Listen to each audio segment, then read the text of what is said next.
વૃક્ષનું રહસ્ય, જીવની શીખ આપવા વાળી વાર્તા.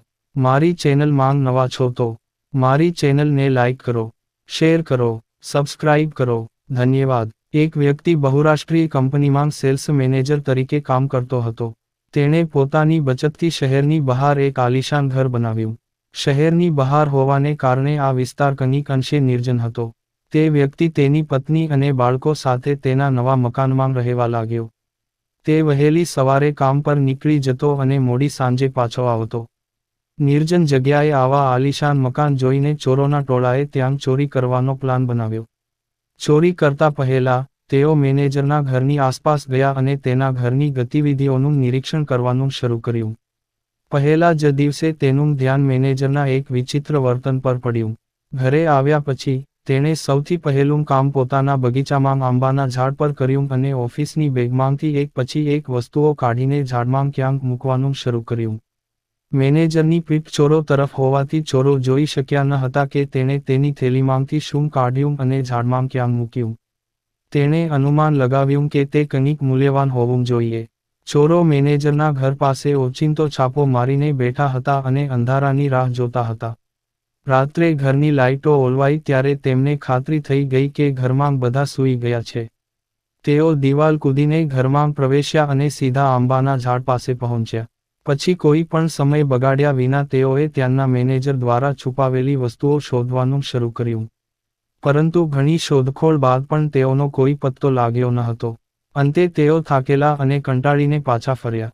બીજા દિવસે તેઓ ફરીથી તે ઘર પાસે સંતાઈને બેઠા.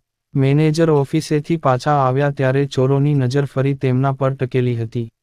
આગલા દિવસની જેમ તે પહેલા આંબાના ઝાડ પાસે ગયો અને થેલીમાંથી કંઈક કાઢીને તેમાં નાખવા લાગ્યો. પછી તે ઘરની અંદર ગયો. તે રાત્રે, ઘરની લાઇટો બંધ થઈ ગયા પછી, ચોર ફરીથી દિવાલ પર ચઢી ગયા અને આંબાના ઝાડની નજીક પહોંચ્યા અને મેનેજરે ત્યાં છુપાવેલી વસ્તુઓ માટે તેમની તમામ શક્તિથી શોધવાનું શરૂ કર્યું. પરંતુ તે દિવસોમાં તે કંઈ હાંસલ કરી શક્યો ન હતો. થોડા દિવસો સુધી તે રોજ રાત્રે આંબાના ઝાડ પાસે શોધતો રહ્યો. પણ તેને કશું મળ્યું નહીં.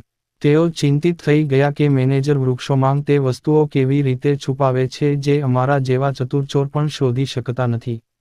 હવે ચોરો ચોરી કરતાં આ રહસ્ય જાણવા વધુ ઉત્સુક બન્યા. આખરે તેમની આતુરતા સંતોષવા તેઓ બધા રવિવારે મેનેજરના ઘરે તેમને મળવા પહોંચ્યા. તેણે સજ્જનની જેમ મેનેજરનું અભિવાદન કર્યું. પછી ચોરોના આગેવાને કહ્યું, સાહેબ, મહેરબાની કરીને ખરાબ ન અનુભવો. મારે તમને એક વાત પૂછવી હતી. અમે ચોર છીએ. તેઓ છેલ્લા કેટલાક દિવસોથી તમારા ઘરમાં ચોરી કરવાનો પ્રયાસ કરી રહ્યા હતા. અમે દરરોજ જોઈએ છીએ કે તમે સાંજે ઘરે આવીને આંબાના ઝાડમાં કંઈક નાખો છો. પરંતુ અમારા શ્રેષ્ઠ પ્રયાસો છતાં અમે તે વસ્તુઓ શોધી શક્યા નહીં. અમે બધા જાણવા માટે ઉત્સુક છીએ કે તમે ત્યાં વસ્તુઓ કેવી રીતે છુપાવો છો જેથી તે મળી ન આવે. ચોરોની વાત સાંભળીને મેનેજર હસી પડ્યો, પછી બોલ્યો, અરે ભાઈ, હું ત્યાં કંઈ છુપાવતો નથી. તમે લોકોને ગેરસમજ થઈ છે. ના સાહેબ, અમે જોયું છે. દરરોજ સાંજે તમે તમારી થેલીમાંથી કંઈક કાઢીને ઝાડમાં નાખો છો. તમે ત્યાં કંઈક છુપાવો છો. ચોર એક અવાજે બોલ્યા. હવે મેનેજર ગંભીર થઈ ગયો અને બોલ્યો, હું બહુરાષ્ટ્રીય કંપનીમાં સેલ્સ મેનેજર છું.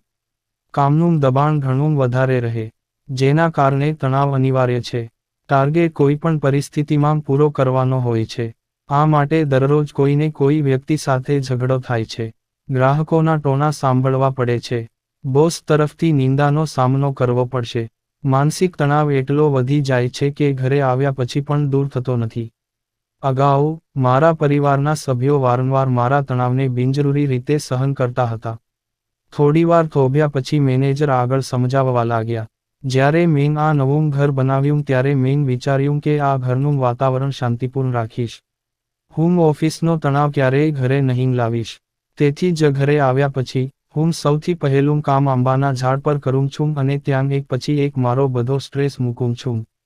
અદ્ભુત વાત એ છે કે બીજા દિવસે હું તેને લેવા જાઉં ત્યાં સુધીમાં અડધો તણાવ દૂર થઈ ગયો હતો. જે કંઈ થોડું બચે છે, તે હું મારી સાથે લઈ જાઉં છું. પરંતુ પછી જ્યારે હું સાંજે ઘરે આવું છું, ત્યારે હું મારા તણાવને ઝાડ પાસે છોડી દઉં છું.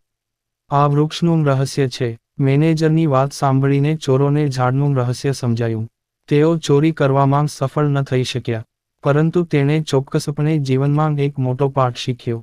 જાણો, આજના યુગમાં જીવનમાં સુખ સુવિધાઓના સાધનો વધી રહ્યા છે અને જીવન આરામદાયક બની રહ્યું છે. પરંતુ ક્યાંક ને ક્યાંક તણાવ પણ વધી રહ્યો છે. ઘણીવાર તમે જોયું જ હશે કે લોકો ઓફિસનો તણાવ તેમના ઘરે લાવે છે. આ રીતે, તેઓ ઘરમાં પણ શાંતિથી જીવી શકતા નથી અને તેમના તણાવથી તેમના પરિવારના સભ્યોને પણ અસર કરે છે. શું દરેક સમયે તણાવનો બોજ વહન કરવો જરૂરી છે? શું આ રીતે જીવન વધુ મુશ્કેલ નથી બનતું? તણાવને સંપૂર્ણપણે દૂર કરી શકાતો નથી, પરંતુ ઓછામાં ઓછું ઘરમાં પરિવારના સભ્યો સાથે રહેવાથી તણાવને દૂર રાખી શકાય છે અને તેમની સાથે ખુશીની પળો વિતાવી શકાય છે. તેથી, જ્યારે પણ તમે ઘરે આવો, તણાવને બહાર છોડી દો. પૂરી વાર્તા સાંભળવા માટે ધન્યવાદ.